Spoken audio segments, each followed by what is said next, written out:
And welcome back to Southeastern 14 and to another edition of Bets and Ball Games with Edwards and Greeson. I am Brian. He is Jay. What's going on, my man? Not much, brother. Just been a really crazy week. The changeover in seasons for everyone. As you move from football into basketball, you've got kids going a million miles an hour. There's a whole lot going on. And of course, the last thing I needed was the first thing that happened, the first thing this morning, if I can borrow Willie Nelson lyric. You wake up with a flat tire on the backside of your pickup truck, and that's going to throw your entire day out of whack. Yes, that will. I don't think I've ever had that in the very, very start of my day. All right, let's get into it. We have got a full card. Well, not a full card. Mizzou's off. But let's start with the noon Eastern game on ESPN. South Carolina at Texas A&M.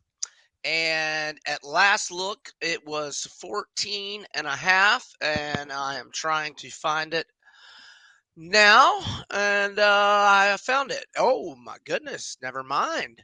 I wonder if there was some Xavier Legette news, because I think he is worth a little bit to the line, as it looks like most books are 15, or actually most books are 15 and a half.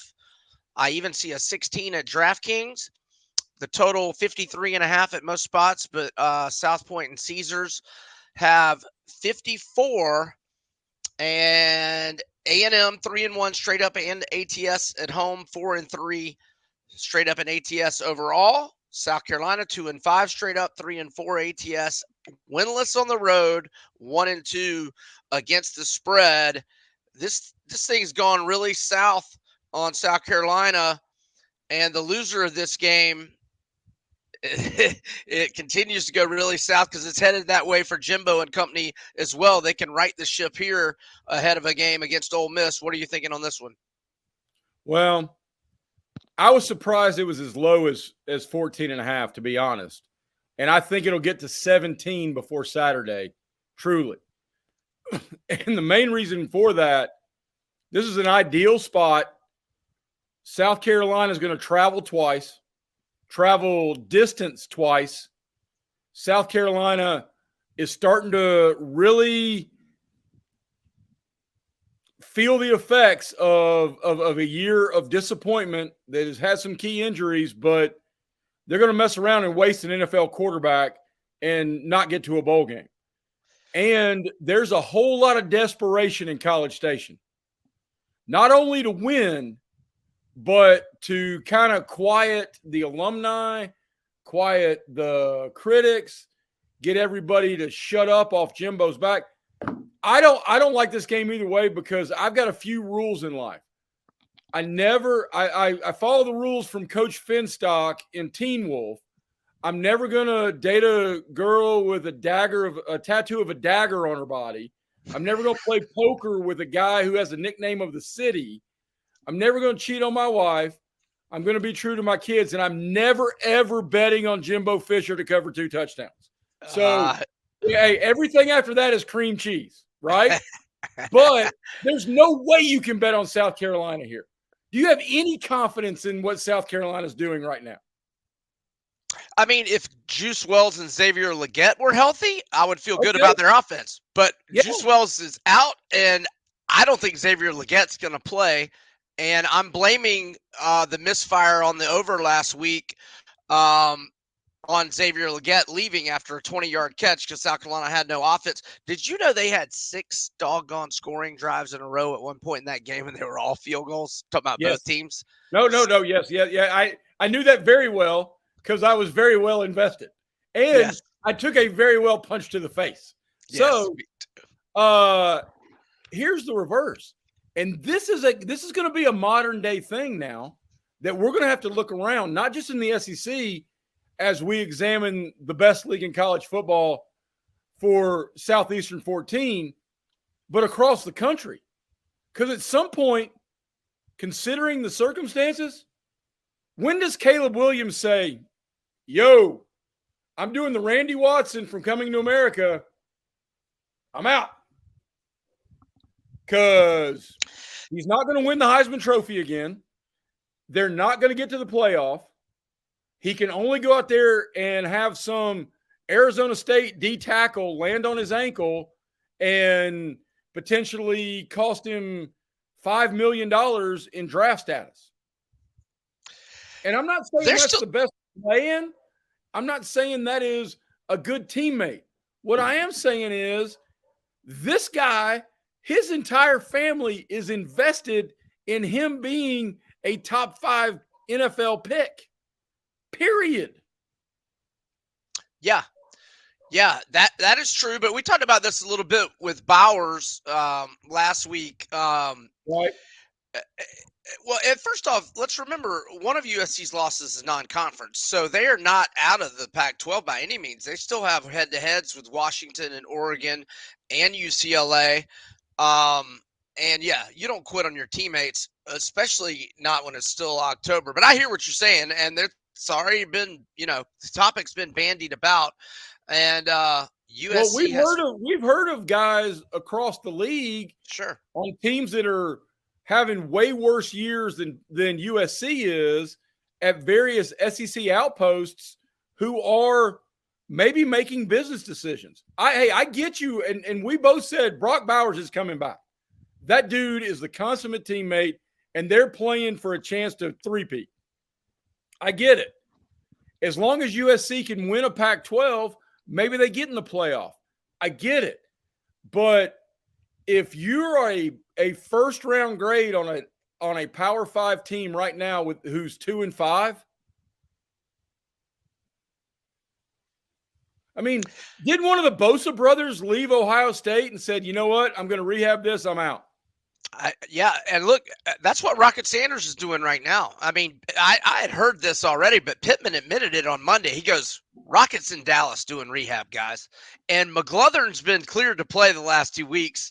And I know I read on Twitter for the beat writers, he was dressed out last week. He did not record a stat, so I don't think McGlothern touched the field last week. Those two guys, just like the scenario you're talking about, we already got 2 SEC guys that it appears clear are doing that. Now, we'll see if they make the trip to the swamp next week because Arkansas is off. That's who else is off besides Mizzou. But, yeah, no, Rocket Sanders seems to have made his business decision, and I doubt we're going to see him in a Razorback uniform again. All right, so yeah, no, I'm with you, man. This game just stinks. I'm down on South Carolina's defense. I'm down on the offense if Leggett doesn't play. Poor Spencer Rattler because he had a great September, and has played well for the most part. He just doesn't really have a chance right now, especially without Leggett. But again, back to all you were saying, I'm not laying 2 touchdowns with Dumbo and the Aggies, and his tenure will likely be on the line in Oxford next week because if they don't win that one, they are not winning in Baton Rouge in the regular season finale. No. Hell no, they're not. No. That's a double no. Hey, we got to correct ourselves here. We got 2 pretty prominent teams taking this week off too. Aren't Bama, LSU and Bama, sorry.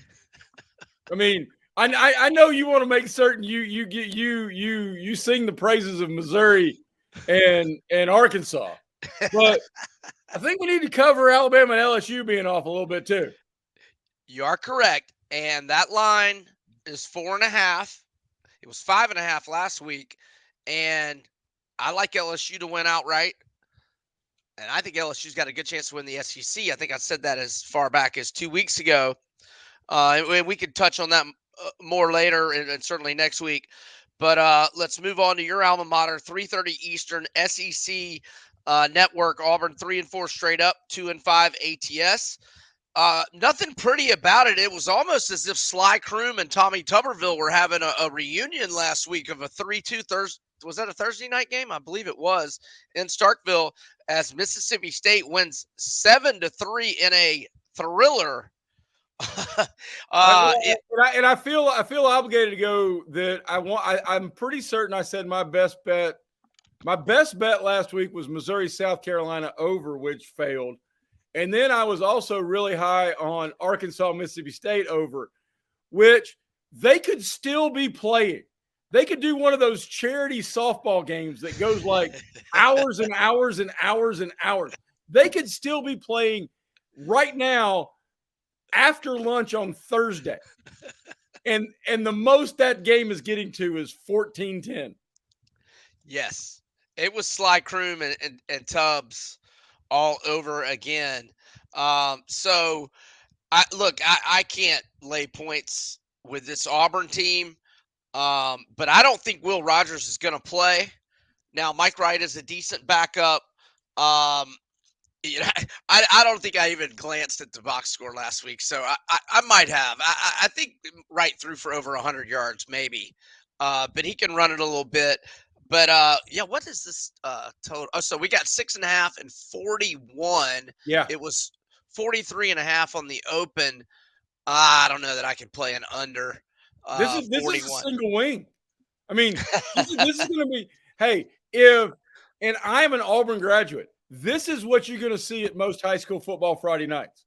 This is the wing tee. This is the snap the ball to your best player, and he's going to run off right tackle right. He's going to run right off left tackle left. And God bless America. And hopefully somebody makes a field goal. Final score, 6-4. I mean, Mississippi State Auburn got us as 3-2. Why can't we get 6-4? Right? Yeah. Right? I mean, it'd be doubly as good. 11-5? Yeah. And we're kind of talking ourselves into playing the under right here, right? Yeah, we are kind of. Because all of our scores are really dorky numbers and strange scenarios, but we're not throwing up any 33-31s. But 13-13 could get us to a double overtime and an L potentially. So I think I am stay away. If gun to the head, I had to do something, I'd buy You the half have to point. play. If you have to play, you have to play Mississippi State. Yes. Hey, and just the mathematics and the logistics and even the analytics. If the under is that low, if Auburn's going to be favored by a touchdown, and I know it's at home and that's going to be a great crowd and everybody's still jacked up and everybody loves to go to a college football game on a Saturday. That's great. But if the over-under is 41 and the spread is 7, that might as well work out to being like a spread of 17 in most college football games. That is way too many. Yeah. Yeah, we shall see. I again, like you said, it's a Mississippi State or pass, and it's probably a pass for me. But now, if I were to find out Will Rogers is good to go, and it's still +6 or so, I'd probably He goes to even. Well, yeah, it probably would. Yeah, and there is just like no information. I did a Twitter search for Will Rogers. It's like nobody's even spoken his name in days. Do they have the internet in Starkville? Oh, excellent point. Thank you. Okay. I just was curious. Let's go to a different Ville. Jayville, Actionville, the world's largest outdoor cocktail party where the eye candy in red and black and orange blue is always elite. Georgia, 7-0 straight up. However, for our purposes, 2-5 against the spread in a 1-4 ATS slide. Florida, 5-2 straight up, 3-4 ATS, 3:30 Eastern kickoff on the St. Johns River. And right now we're looking at 14.5, a total of 48. There has not been a whole lot of movement. Now, FanDuel early Sunday morning had it at 17, but all the early numbers that popped were, I think there were a couple of 15s, maybe 15.5, but by, late afternoon, early Sunday evening, it was mostly 14.5, and it really hasn't budged. And I will say that Billy Napier has been a really good underdog. In fact, his last 9 as a double-digit underdog, he is 8-0-1 against the spread. His only non-cover in his head coaching career as a double-digit underdog was his first such spot, and since then 8-0-1 ATS. But and as a double-digit dog at Florida, 3-0 against the spread. And He has been an underdog 27 times in his head coaching career, 19-7-1 against the spread with 12 outright wins. Bowers is out. I really don't think Georgia has resembled certainly nothing on the level of the juggernaut it's been in each of the last two seasons. At any point this year, with two exceptions, the Kentucky game and the second half against South Carolina when they were down 14-3 and outscored them 21 bagel in the second half. So with all that in mind and the Bowers absence, I'm going to go with my Gators plus 14.5. Don't really have any feel for the total. What say you? Before I get to kind of some game analysis, and I speak often and openly about going and graduating from Auburn. You're a Florida guy. Would you rather beat Georgia or FSU this year? Oh, I'm glad you threw in this year. I would Because say both of them have national championship dreams. yes. I would say in general, I always, just because I grew up 20 minutes from Doak Campbell, I have a way more. I have a lot of Georgia friends, but I have way more FSU friends than so. It's FSU all day, every day, and including this year, especially it being If they in the show up swamp. 11-0, if they show Yeah. up 11-0 from the SWAT, yeah, I can see that. I was curious about this question, and I know a lot of people are not going to they're either going to be really stunned by this admission, or they're going to look at the camera and go, well, no bleep, dumbass, you fat face. We don't do a whole lot of show prep. We just kind of sit down and chat. And now, granted, we both do this for a living, so we've got a fair amount of stats at our fingertips and a fair amount of knowledge on what we're trying to discuss. As for the cocktail party, and if you're one of those people who have decided not to call it the outdoor cocktail party because there may be a college kid who binge drinks, I'm sorry for the people who have tragic accidents. I really am. But for the love of God, this is the outdoor cocktail party. I mean, sweet Jesus. I mean, come on. Let's go. This is where we are. This is where we are. And it is who we are. And I've been there multiple times. God knows you've been there multiple times. God knows collectively we had a blood alcohol content rate somewhere near Jeff Bezos's net worth at one point or time or the other. And it's a wonderful, wonderful, wonderful tradition. Couldn't do it now. Don't have the liver strength. And I got kids. Can't do it now. But it was amazing back in the day. I think this game goes two ways. And either Georgia rallies around the absence of Brock Bowers, which is like the Patrick Ewing theory. When you lose a star player and everybody else feels the need, we've got to step up and elevate our game. Ladd McConkey's healthy. I mean, there are a lot of things that could lead. Carson Beck now has to say, you know what? For the love of God, Mike Bobo decides to actually call some ball plays in the first half. I mean, there are a lot of things that could really not having Brock Bowers as a crutch to, hey, if we get down late in the game, we got Brock Bowers and we can throw it to him. He's the best player on the field. We're good. Well, you know what? They may have to start fast. Second, the other part of this is they may look up and they may start choking. We talked about some games, and you do a much better job of this at your Twitter handle, which is on the screen there at Vegas B. Edwards.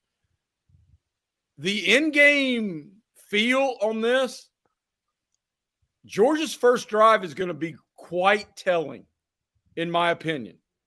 They go out there, and it goes from 2nd and 9 to 3rd and 14, and Carson Beck's looking around, and he slings one over the sidelines, and everybody starts going, okay. And they're looking for their savior, or there's a real chance they can start running the ball down Florida's throat because They're bigger and stronger at 17 of the 22 positions on the field. I would lay the 14.5, to be quite honest.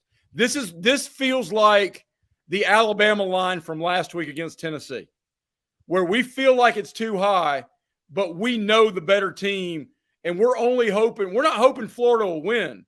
We're hoping Florida will cover. And that's a bad island of misfit toys in my mind. Yeah, and Mertz has got to continue to not make so mistakes. Stationary, and Kirby Smart lights up guys who are stationary in the pocket. He lights them up. He does, and Billy Napier's play calling can be a bit scary. It certainly can. But the matchup of Georgia's offense on Florida's defense is where, that's where I'm kind of got a little. I'm not really sure how that's going to go. I could see Florida maybe, not letting Georgia run all over them. Now Kentucky sure as hell ran all over them, so it certainly can be done. But I just get the sense Florida's going to hang around. We shall see. It's certainly not one of my favorite plays of the week. And back to who I'd rather beat just for one moment. My 1-5 stretch against Georgia currently. First off, that one was a major bitch slap.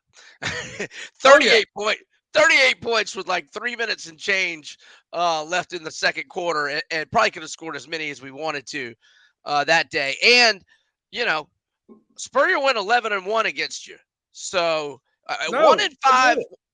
Yeah, what 1-5? I mean, it sucks. I hate it, but hey, it ain't what Auburn. Hey, I'm dying for a win over Georgia. Auburn's like 1 in a million against the Bulldogs. Did you watch Tyrod Taylor and the Giants Bills 2 Sunday nights ago when they had no timeouts and he called an audible to a run and they got stuffed and they couldn't get another playoff? That reminded me of Mark Richt's first year when he did the same thing against Auburn, but there was like 23 seconds left, no timeouts, 1st and goal, and he runs it. They don't get another playoff. I bet you remember that game. I don't know why. I do. You're making me smile. We're having an enjoyable Thursday afternoon chat. Yeah, that was a good one for Auburn. That was a good one. Okay. Vols at Kentucky. All right, several things I want to mention here. Well, first off, 7 p.m. Eastern kick on ESPN. Both teams are 5-2 straight up. Both teams are 4-3 against the spread. Kentucky's 4-1 straight up, 3-2 ATS at home. Vols 0-2 both straight up and ATS on the road. Both double-digit defeats. Kentucky, their last 6 as a home underdog, 6-0 against the spread. However, and I only went back the last 10. I'm sure Tennessee's dominance of Kentucky is pretty dominant. It's going back like Florida against Vandy realm. Yeah. Alabama against most everybody else realm. I mean, no. It's pretty dominant. But I just got the last 10, and Tennessee's 8-2 both straight up and against the spread in the last 10. However, when I get my Phil Seal mag in July and I go through the schedules, I mean, this was one of the more ideal spots of the season. I mean, you get Kentucky 2 weeks to prepare, okay? You get Tennessee off what we, figured would be a rock fight against A&M, 60-minute physical battle, and then you face Alabama. You travel, you got to, travel, get on an airplane again the following Friday, and it's a rivalry game that you were sky high for, and then you've got a 13-point damn lead at halftime. So, and Kentucky's had, 2 weeks to prepare. They're getting their stud linebacker, Trevin Wallace back, who missed the last game. So that's big for them. and I haven't played it yet, but I'm thinking Kentucky. It's Kentucky or pass for me. I just like how the spot sets up. And back in August, I predicted that Kentucky would win this game outright. And that was with me thinking Joe Milton was going to be. I don't think Joe Milton's been bad, but I thought he had a chance to have a great year. And he's not having a great year by any means. I think he's having an okay year. The loss of Brew McCoy hurt. But anyway, that's my long way of saying I lean Kentucky. I'm probably playing Kentucky. What do you think? I'm on Tennessee big. I'm on Tennessee big because of the desperation factor. I'm on Tennessee big. You're the one thing you threw out there that truly worries me is the travel of A&M physicality at home, go to Bama, and then now have to go to Lexington. And I get that, and it matters, especially for a team coming off an off week. But there's a fair amount of desperation in really in both of these programs, to be quite honest, because seasons of high hopes. I mean, you and I talked in July before SEC Media Days, and I know Kentucky people who were expecting, hoping, wanting Kentucky to be voted number 2 in the East behind Georgia. I know Tennessee people who were thinking things fall right. We welcome Georgia, and it's 1-4 in the country, and it's the biggest game of the year.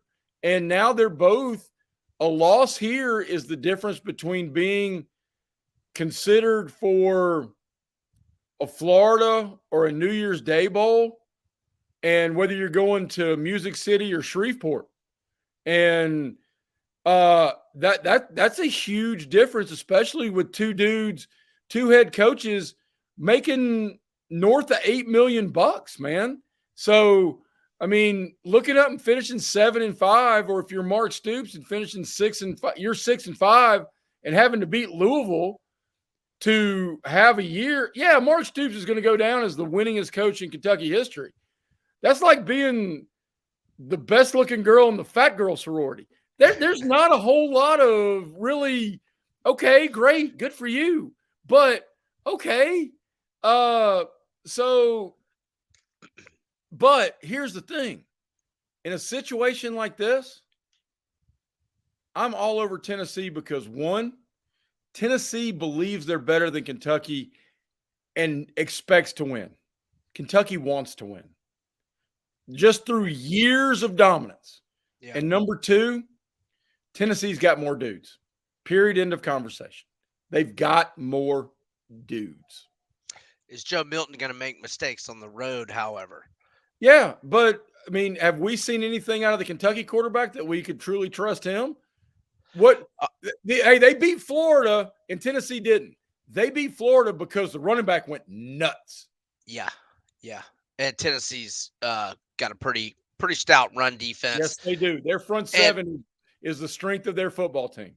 And let's be clear on something too. Tennessee can still win the SEC East.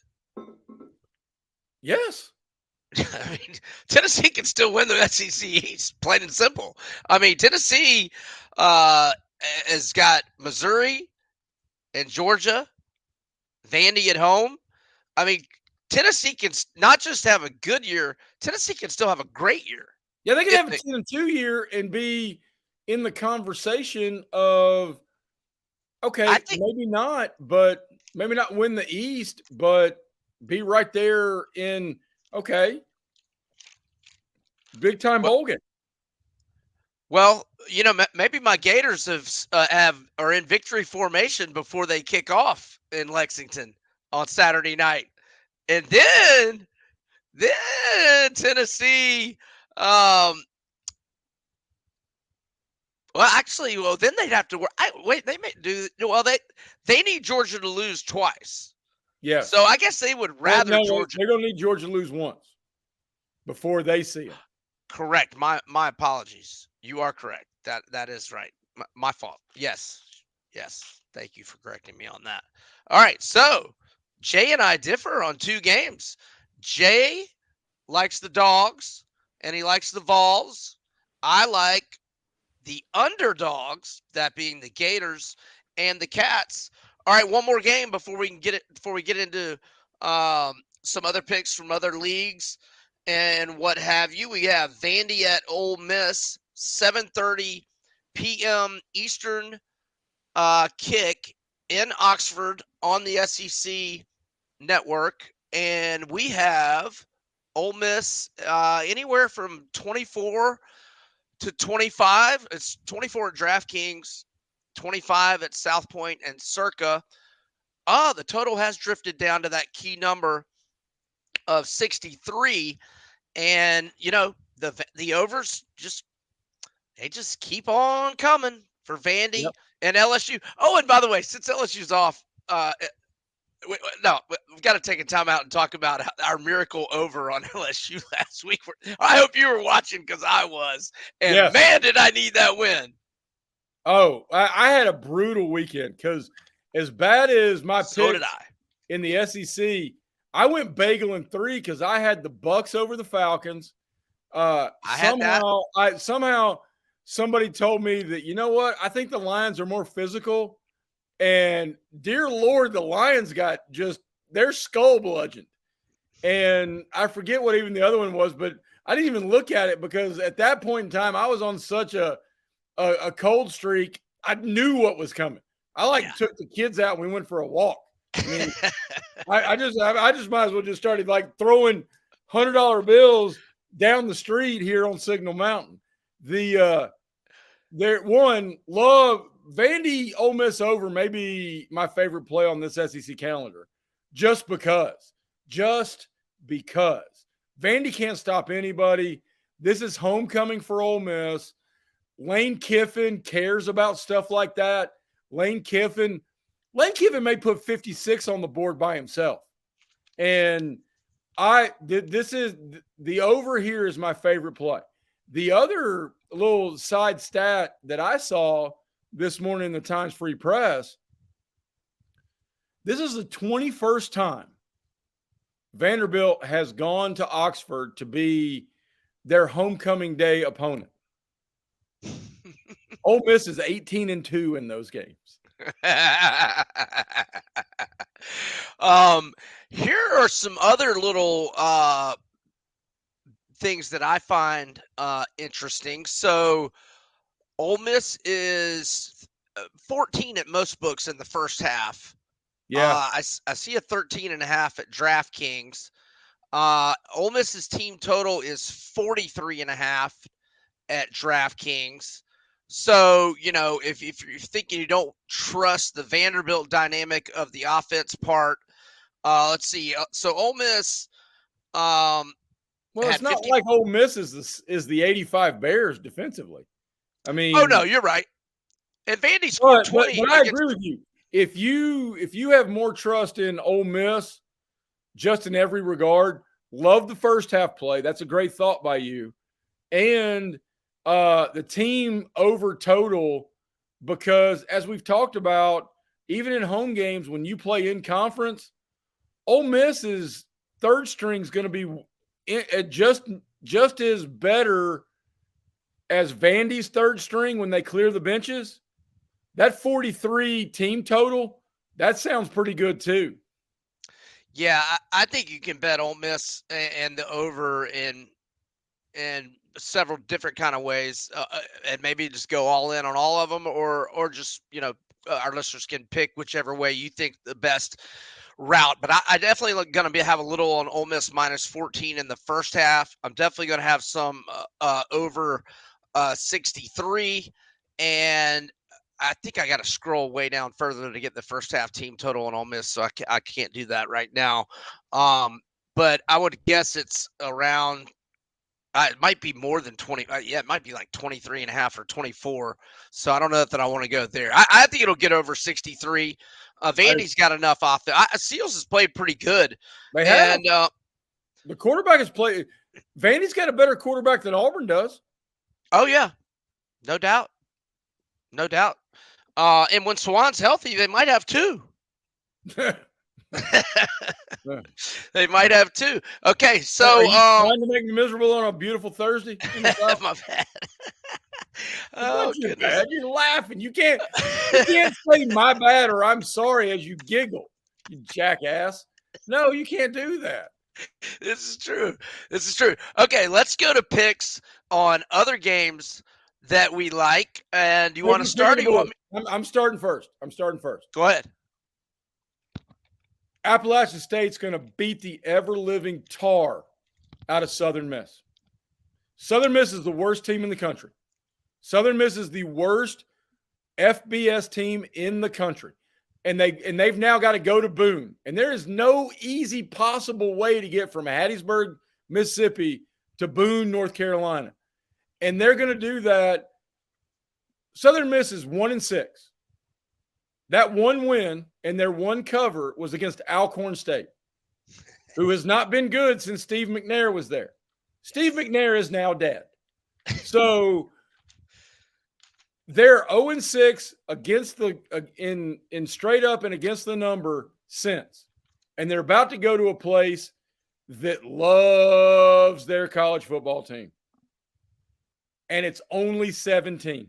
It's under 17 in some of the books if you can get it right now. I saw it at 16.5 in FanDuel this afternoon. And don't tell the missus, but if this one doesn't work out, there may be a mortgage payment missed next week. Love this play. Love it. And I tell you, it's that type of game to really get right for App State because, man, they've lost some heartbreakers and they're not having the kind of season they normally have. I mean, Right. They lose in overtime to North Carolina. They lose by, they had to go all the way to Laramie, Wyoming, which I believe is the highest elevation football venue in college football. And lost They by a possession. lose by 3. Yeah. Then they lose to Coastal Carolina by 3. Yes. And they lose to Old Dominion by 7. So let's see. They are 1, 2. So they're 3-4. Right. And they've been to a bowl game every year since they went FBS. So yeah, I could see them rolling over Southern Miss. All right, I will go out to a different mountain, Salt Lake City, where at last look Utah was plus 6.5. I got them at plus 7 early in the week, and it looks like most books are 6.5 and 47.5. So Utah, I made this game a pick 'em. Utah has won 18 in a row at home, and they are 3-1 against the spread in their 4 home games this year. The only non-cover was when they were favored by 27. They've won by margins of 27, 24, and 13. And Bryson Barnes looked pretty good last week. He did have the critical pick 6, but other than that, he had 3 touchdown passes, 235 passing yards, 57 rushing yards, and 1 touchdown on 10 attempts. He had the 26-yard scramble with 16 seconds left to set up the walk-off field goal. And I think Utah is better. And I mean, you could say this about Utah as opposed to everybody except for maybe like 5 or maybe a half dozen exceptions. I just think Utah is better in the trenches on both sides of the ball, O-line and D-line. And the last 3 meetings, we know Oregon has always had dynamic offenses here for going on, about 15 years, it seems. And last year at Alston Stadium in Eugene, Utah loses 20-17, but holding Oregon to 20 is pretty good. The 2 previous meetings, they held Oregon to 7 and held them to 10. So, and I think Oregon's played they've got a good schedule coming up, but so far it's been pretty bad. I mean, they lose at Washington. Now that was partly on Landing, or a good bit on Landing. But in 5 of their 7 games have been favored by 19.5 or more. And the only other one where they weren't favored that healthily or richly or whatever you want to call it, was the Texas Tech game, which they were very fortunate to win. And we've seen the Red Raiders season go downhill. So I like Utah to win outright. But now I'm mostly on them. So like I said, I got plus 7. I would buy the half point at the key number of 7. I would also get a little bit of Utah in the plus 200 to 215-ish neighborhood on the money line for a smaller amount, maybe like 25% of whatever you risk on the Utes. All right, what else you got? Well, I support that because not only is Utah great in the trenches, Utah's extremely well coached. And you and I both hate Urban Meyer because a multitude of reasons that we don't like douchebags. So, I mean, it all works out. But he actually said Kyle Whittingham was the best coach in college football. That is first ridiculous because Nick Saban's the best coach in college football. And Kirby Smart's right there behind him. But if we're talking about the third best coach in college football and you want to put your chips on the table for Kyle Whittingham, I got no beef with that. Did we ever talk? Name a Utah player before 20 years ago. And now Utah is going to fight for contention in a national championship. I love that pick, especially them getting points at home, especially with them opening up the playbook last week against USC and starting to throw it more and not just wanting to ground and pound. But I'm going to mention it because I'm here and I've been here all week. USC Cal over 64.5. I'm taking until Caleb Williams decides that he's done. I'm taking USC over because they score. Lincoln Riley is campaigning for an NFL job. Caleb Williams wants to be the number one pick. So both of those is ball plays. And their defense is so cuddly when it wants to tackle. It is so sweet.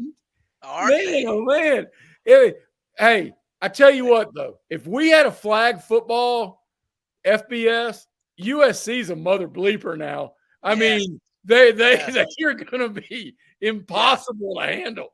But, I mean, Cal's got a running quarterback. Cal's going to be Justin Wilcox is pretty good at what he does, honestly. And this game's going to be like 59-36 at halftime. Yeah. And look, Jaden Ott is a dude, Cal's sophomore running back, and he'll have a big game. Yes. And USC will be wishing it was flag football, trying to tackle him. And you're right, man. They would be good if the sport was flag football. They would be. Side question. I know we got to wrap it up. If we had an all-time draft of football players, because flag football is going to be part of the 2028 Summer Olympics in Los Angeles. Michael Vick's the number one pick. Right? It was on the tip of my tongue. Yeah, Michael Vick. Michael Vick goes one, right? Yes, number one, the Uno. Yes, I mean he is the GOAT. He is Bo Jackson plus Herschel Walker plus a little bit of Tim Tebow and some Cam Newton, and never the twain shall meet. Yeah. Hell, he may be able to play now as long as he hadn't killed any dogs in the last year and a half.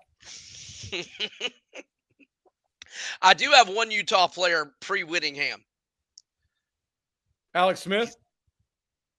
That's good. No, Jamal Anderson. The Dirty Bird. Oh, yeah. He Yeah, we'll stop. You said Jamal Anderson, and while I forget about the running back success, I only think about the Falcons' dysfunction and the defensive end from Arkansas.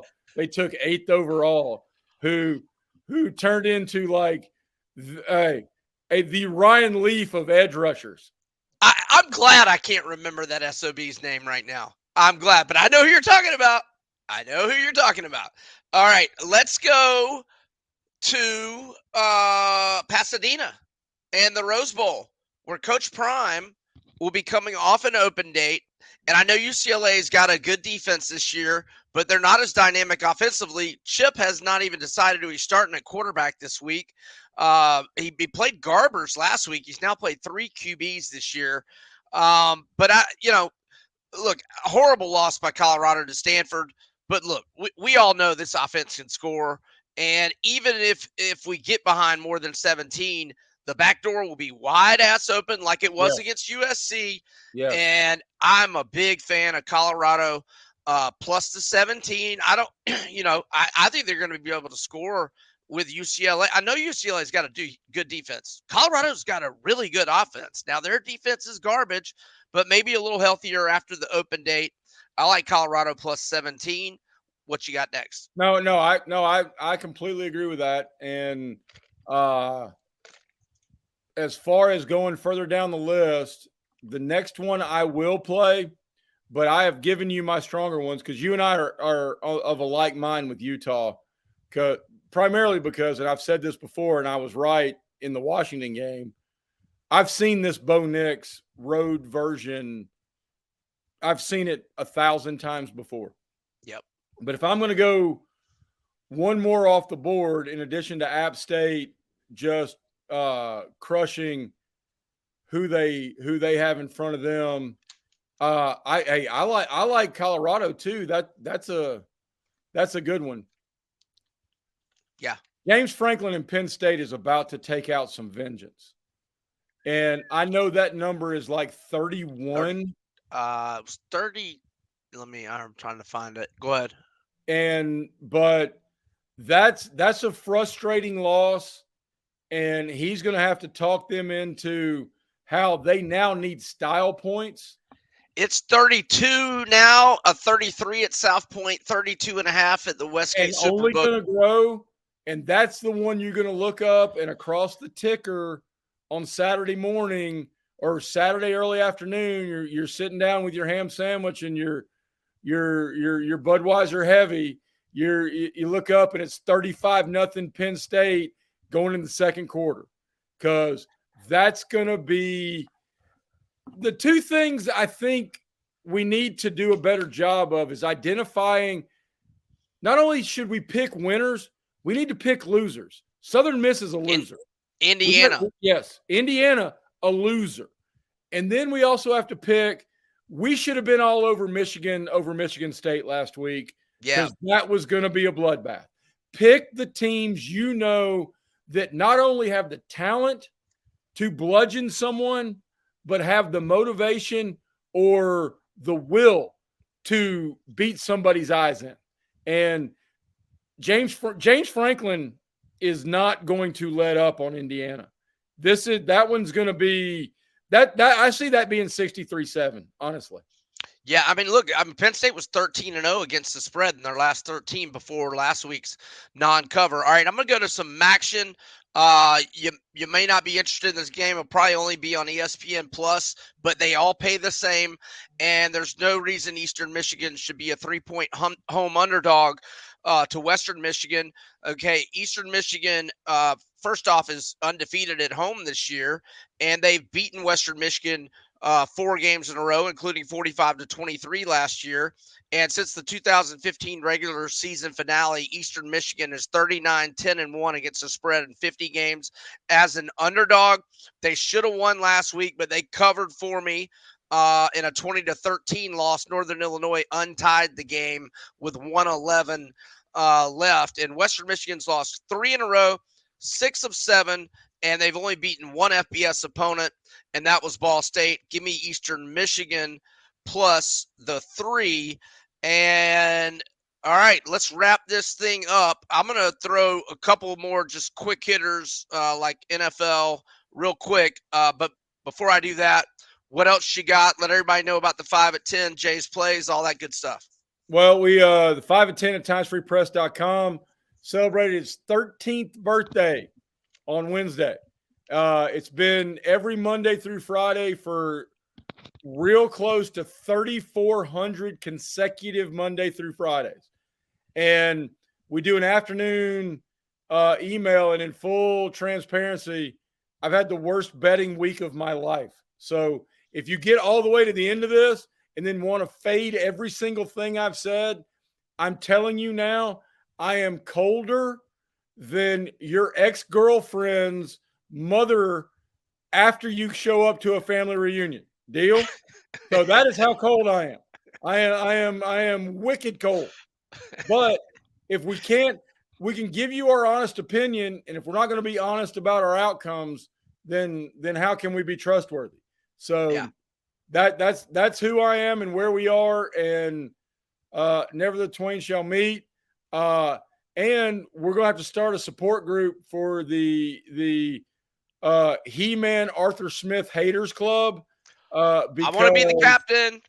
yeah, you can be the captain. I'll take notes and be like the secretary or some minor office thing. Because for the love of God, man, hey, you throw one meaningful pass to Kyle Pitts and it leads to the game-winning field goal. I'm not saying I know more football than Arthur Smith. I certainly don't know more shipping than Arthur Smith because his dad's Fred Smith, the guy who owns FedEx. So I'm okay with either one of those. But for the love of God, man, I can see a dude when he walks into the room and say, I'm going to get him the ball. I'm going to get him the football. That guy right there, figure out a way to get him the football. Can we do that? Arthur Smith and Mike Bobo need to go to, I'm going to get him the football camp. Yeah. And then never the twain shall meet. I mean, it is. It's not rocket science, pal. I mean, and he's got him running little 5-yard button hook patterns like every play, and then he never throws it to him in the red zone. So, but I'm glad you brought that up. So I've got 2 player props in the NFL that've been really good to me here lately, and this is what we're going to close the show on. A.J. Brown's receiving yards prop. Now it's higher this week. It's 88.5. I have had it. I've tweeted it out 5 weeks in a row, 5 easy winners ever since he had that little convo with Jalen on the sideline late in the week 2 game on Thursday night against Minnesota. He has seen targets increase. And so maybe Kyle Pitts needs to have that convo with Arthur and Desmond. But anyhow, so look, Washington's got the number 28 pass defense in the league. And A.J. Brown, last 5 games, receiving yards, 131, 175, 127, 131, and 137. And I believe the 175 was actually against Washington, if I'm not mistaken. So over 88.5 receiving yards. Yes, it was. The 175 was against Washington. And then I'm also going to do Kyle Pitts prop over 34.5. I've successfully had this one 3 weeks in a row. But the 2 previous weeks before the Tampa game, he got to 87 and he got to 43, and those went over before halftime. Last week, he had 3 targets, 2 catches, and 8 yards with like 35 seconds left. They finally throw him a ball more than 15 yards down the field. He catches it, 39-yard catch. I hit my over after sending about 15 tweets negative about Mr. Arthur Smith, but I got the over. Thankfully, I needed it, and I'm going back to it again. I also like the Texans -3 at Carolina. Texans 4-0 against the spread last 4, and they have won 3 of those outright. Only lost to the Falcons walk-off field goal, and Carolina sucks. And there we go. Be a friend of the show and contact our girl, Caroline Smith. Thanks for listening. Please spread the word. Another edition of Bets and Ball Games with Edwards and Greeson is in the books. Thanks for listening. We'll see you again next week, and we are over and out.